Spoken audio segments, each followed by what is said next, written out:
तो सीखने वाले हैं आज हम लोग एलिमिनेशन मेथड। क्या करूं, थोड़ा सा माइक में आज दिक्कत है। तो एलिमिनेशन मेथड अगर देखा जाए ये टाइप है किसका, ये टाइप हो रहेगा linear equation in two variable.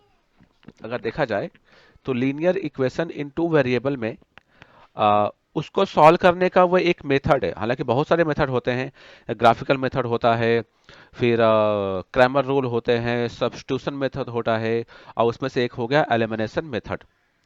Elimination मतलब होता है एलिमिनेट करना, मतलब चीजों को निकाल देना, खत्म कर देना। एलिमिनेशन का मतलब ये होता है ना।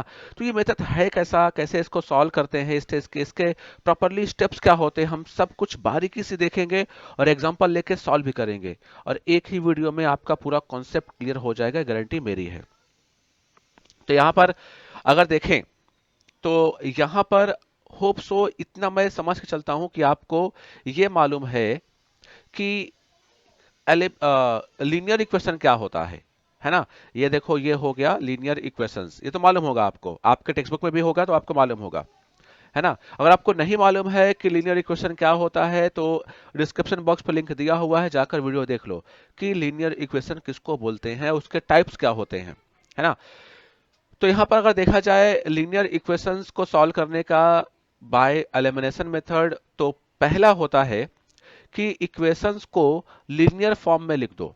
फॉर एग्जांपल कभी कभी ऐसा होता है कि इक्वेशंस दिया होता है ऐसे, 2y equal to 2x plus 3, कुछ ऐसे दे दिया। तो हमेशा याद रख लो, पहले x का वैल्यू होगा, फिर y का वैल्यू होगा, इक्वल टू c का वैल्यू होगा, c मतलब कांस्टेंट होगा। क्या ये उस फॉर्म में है? क्या नहीं है। जब ये उस फॉर्म में नहीं है तो हमें उस फॉर्म में इसको करना पड़ेगा। फॉर एग्जांपल, तो यहाँ पे आप देखो, यहाँ पे क्या हो जाएगा कि जो 3 है, ये 3 इधर आ जाएगा और ये 2 इधर आएगा, बिकॉज हमेशा कोशिश करो कि x हमेशा पॉजिटिव में हो। तो यहाँ पर 3 आ जाएगा, 3 प्लस में है, उधर गया माइनस में, तो -3 इक्वल टू हो जाएगा इक्वल टू 2x, और ये y भी प्लस में था तो उधर आएगा तो माइनस में हो जाएगा, तो हो गया 2y। क्लियर। तो यहां पर समझ में आ गया होगा कि हमेशा हम इसको अगर हम लोग प्रॉपरली लिखे तो हो जाएगा 2x, सॉरी यहाँ पे 2x minus 2y equal to -3। Understood. ये आपको समझ में आ गया होगा, यहां तक तो कुछ डाउट नहीं होगा। मैं इतना उम्मीद लगा कर चलता हूं कि भाई यहां तक तो कुछ डाउट नहीं होगा। और ये पहला स्टेप्स आपको समझ में आना चाहिए कि कोई भी इक्वेशन दिया है, कैसा भी दिया है, इसको पहले हमें उसको लीनियर इक्वेशंस के फॉर्म में लिखना है।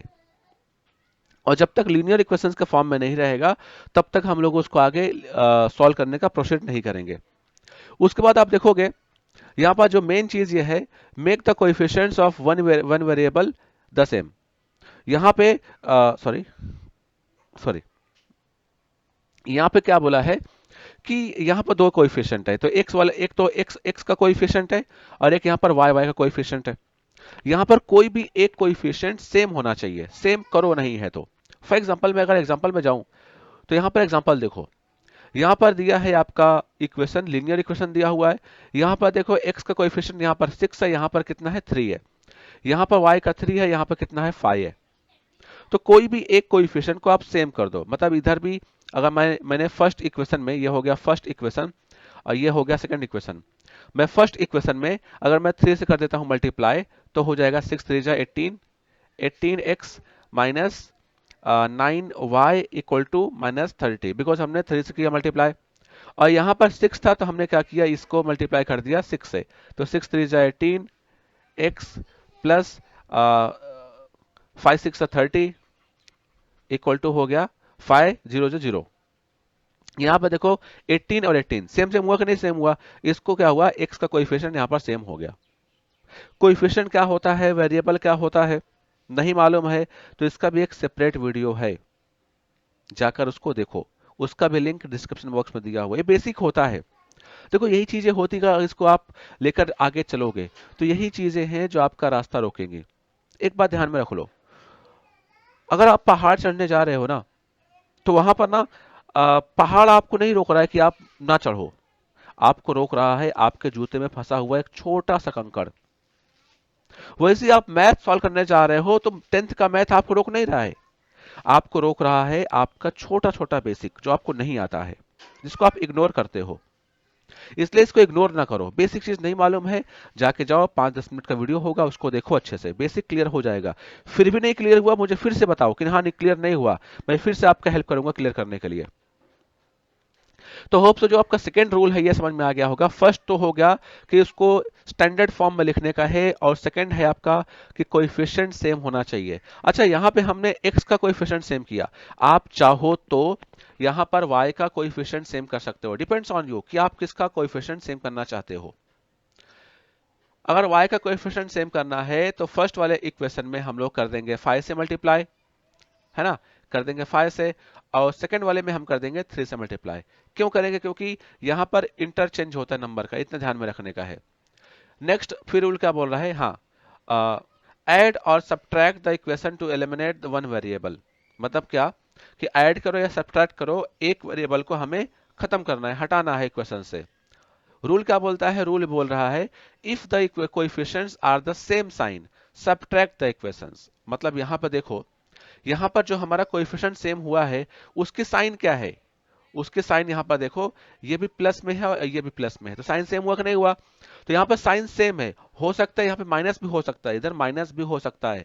अगर साइन सेम है, चाहे वो माइनस हो चाहे प्लस हो, तो वहां पर हमें हमेशा सब्ट्रैक्शन करना होता है। ध्यान रखने का है, हमेशा क्या करना होता है? सब्ट्रैक्शन करना होता है, अगर साइन सेम रहा तो। और अगर साइन डिफरेंट रहा, if the coefficients are opposite sign, coefficient की अपोजिट साइड है, तो उस टाइम पे हमें ऐड करना होता है। क्यों ऐसा बोल रहा है बता रहा हूं तुमको। अगर देखो, अगर साइन सेम सेम है, अगर मैं इसको सब्ट्रैक्ट करूंगा तो ऑफकोर्स ये हो जाएगा माइनस में हो जाएगा, प्लस में कट जाएगा।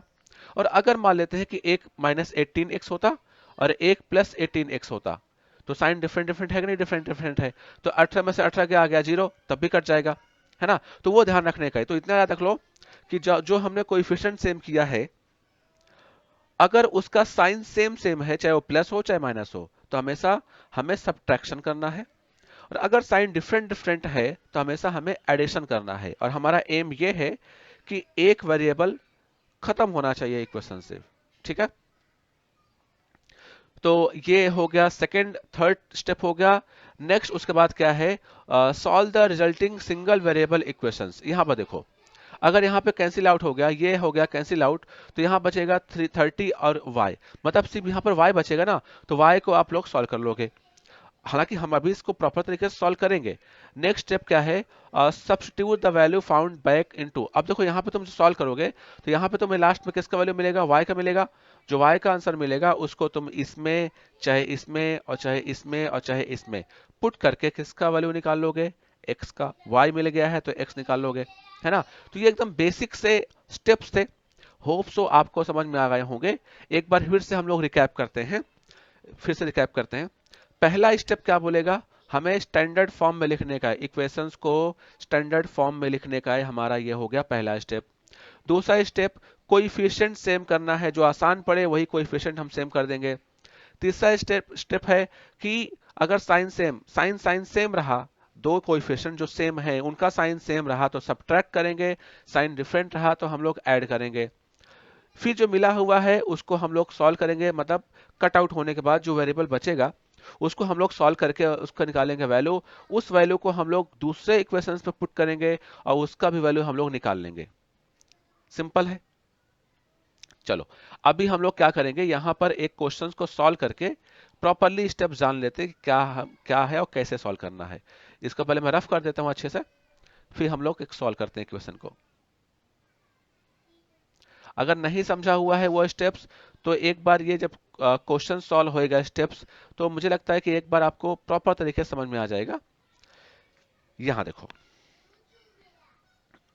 ये हो गया पहला स्टेप, ये हो गया दूसरा इक्वेशन। अभी है सॉल्यूशन। अगर यहां पे देखो तो पहला स्टेप क्या बोलता है कि स्टैंडर्ड फॉर्म में होना चाहिए। तो यहां पर ऑलरेडी ये स्टैंडर्ड फॉर्म में है, पहले x होना चाहिए, फिर y होना चाहिए, इक्वल टू c होना चाहिए। देखो यहां पर सेकंड वाले इक्वेशन में c नहीं है, तो हम इसको क्या कर देंगे? स्टैंडर्ड फॉर्म में ला देंगे। तो 3x plus 5y equal to +8। तो ये हो गया आपका सेकंड इक्वेशन, समझा? अभी सेकंड क्या बोलता है, सेकंड स्टेप क्या बोलता है कि कोई भी एक कोएफिशिएंट को सेम कर दो। यहां पर देखो हमने 6 और 3 का हमने सेम किया था, ये तो बता ही चुका हूं। चलो हम लोग अब की बार y सेम करेंगे। तो देखो फर्स्ट वाले इक्वेशन में हम लोग कर देंगे 5 से मल्टीप्लाई। तो यहां पे लिखेंगे multiplying by 5 at both side of first. तो यहां हो गया जाएगा, हमने किया 5 से मल्टीप्लाई, तो 5 into 6x minus 5 into 3y equal to 5 into minus 10। Understood? तो 5 6 हो गया यहां पर 30, 5 6 30x minus 5 3 15, 15y equal to 5 10 minus 50। ये हो गया हमारा थर्ड इक्वेशन। अभी नेक्स्ट है, नेक्स्ट हम लोग देखें तो सेकंड इक्वेशन जो है वहां पे हम लोग क्या करने वाले हैं, हम लोग करेंगे 3 से मल्टीप्लाई। तो यहां पे लिखेंगे multiplying by 3 at both side of second equation. तो यहां पे 3 into 3x plus 3 into 5y और 3 इंटू 8। तो 3 3 हो जाएगा 9x, 15y 24। ये हो गया फोर्थ इक्वेशन। ये है थर्ड इक्वेशन और ये है फोर्थ इक्वेशन। अभी आप यहां पर कुछ तो देखोगे, नेक्स्ट जो स्टेप क्या बोलता है कि जो कोएफिशिएंट सेम हुआ है उसकी साइन देखो। यहां पर देखो 15y और 15y, यहां की साइन है माइनस और यहां की साइन है प्लस। तो बताओ दोनों कोएफिशिएंट के साइन सेम सेम है या डिफरेंट डिफरेंट है? साइन डिफरेंट है। जब साइन डिफरेंट होता है तब क्या करते हैं, स्टेप क्या बोलता है, जब साइन डिफरेंट रहे तब हमें ऐड करना है। तो यहां पे हम दोनों को ऐड कर देंगे। तो यहां पर लिखेंगे हम लोग adding third and fourth equation. तो हमने क्या किया, थर्ड एंड फोर्थ को ऐड कर देंगे। तो यहां पे हो जाएगा 30x हुआ minus 15y equal to minus 50। ये मिला है बाय थर्ड इक्वेशन। और यहां पे हो गया 9x plus 15y equal to 24। ये हो गया बाय फोर्थ इक्वेशन। दोनों को ऐड कर रहे हैं। तो देखो ये माइनस है प्लस है, 15 में से 15 गया, 0 हो जाएगा, कुछ मिलेगा ही नहीं। और 30 और 9 हो गया 39 इक्वल टू, देखो माइनस 50 है और यहाँ पर प्लस 24 है, तो ऑफ कोर्स कटने वाला नहीं है। तो 39 यहाँ पर होगा x। तो 24 है और यहाँ पे क्या है 50 है। तो 50 में से 24 गया कितना आएगा, तो जहां तक -26 आएगा। अंडरस्टूड? अब यहां पे अगर देखो, यहां देखो हम सॉल्व करने जाएंगे तो x इक्वल टू हो जाएगा -26 अपॉन 39। तुमको मालूम होना चाहिए कि यहां पर 39x मतलब होता है मल्टीप्लाई, 39 इंटू एक्स हो जाएगा इक्वल टू -26। और जो मल्टीप्लाई वाला मल्टीप्लाई है, तो कोई भी नंबर है अगर मल्टीप्लाई में है तो वह इधर आएगा तो डिवाइड में हो जाता है, तुम्हें मालूम होना चाहिए। तो यहाँ पे कट गया। अब इसको हम लोग वापस कट करें तो 13 से कट हो सकता है, 13 टू जा 26 और 13 3 जा 39। तो यहाँ पे जो आंसर आया हुआ है -2/3 आया हुआ है। ये हो गया हमारा y का आंसर। ये किसका आंसर है, ये आंसर है y का, है ना। तो y का आंसर हमारे पास आ गया। अब हमें निकालना है किसका आंसर, x का। इसका अगला स्टेप यही बोलता है ना कि y का आंसर निकालने के बाद उसको किसी भी क्वेश्चन पे पुट करके आप x निकाल लो। तो यहाँ पर y निकाल लिया हमने आंसर। तो यहाँ पे फर्स्ट है, सेकंड है, थर्ड है, फोर्थ है। जिस इक्वेशंस में आप पुट करना चाहो तो मैं फर्स्ट इक्वेशन में पुट करूंगा। तो क्या है 3x माइनस 3y। तो यहाँ पर लिखेंगे मैं कलर चेंज कर देता हूं पहले। यहाँ क्या लिखेंगे, put put y equal to minus 2/3 in first equation. तो हो जाएगा 6x minus 3y equal to minus 10। ये मिला है बाय फर्स्ट इक्वेशन। अभी y कितना -2/3 है, तो यहाँ पे 6x माइनस 3 इंटू वाई कितना है -2/3 इक्वल टू -10 हो गया। ये 3 या 3 कट जाएगा, माइनस माइनस हो जाएगा प्लस में। तो 6x प्लस 2 इक्वल टू -10। ये माइनस है और ये माइनस जब मल्टीप्लाई होगा तो साइन चेंज हो जाती है, प्लस हो जाता है, अगर तुम्हें मालूम होना चाहिए तो। यहाँ पे जैसे देख लो, मैं लिख देता हूँ यहाँ पर कि माइनस एक्स है और मल्टीप्लाई बाय माइनस एम है। तो माइनस माइनस का साइन हो जाएगा तो वो हो जाएगा प्लस में, और एक्स इंटू एम हो जाएगा एक्स एम। ये चीज मालूम होना चाहिए। तो अगर हम इसको आगे सॉल्व करते हैं न्यू पेज लेके, तो यहाँ पे देखोगे, यहाँ पे क्या दिखाई देगा आपको कि ओके थोड़ा पेज बड़ा हो गया क्या, एक मिनट।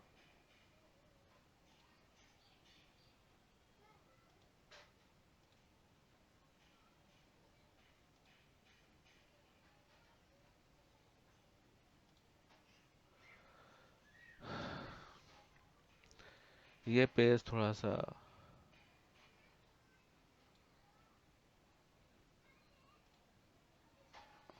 चलो ठीक है, थोड़ा एडजस्ट नहीं हो रहा है पेज, कोई प्रॉब्लम नहीं। तो यहाँ पे आप देखेंगे हम लोग, तो अब देखो ये इक्वेशंस को हम लोग सॉल्व करते हैं यहाँ पे। तो हो जाएगा 6x प्लस 2 इक्वल टू -10 है। तो 6x, ये 2 जब उधर जाएगा तो प्लस है तो माइनस में हो जाएगा। तो -10 -2, 6x इक्वल टू -12।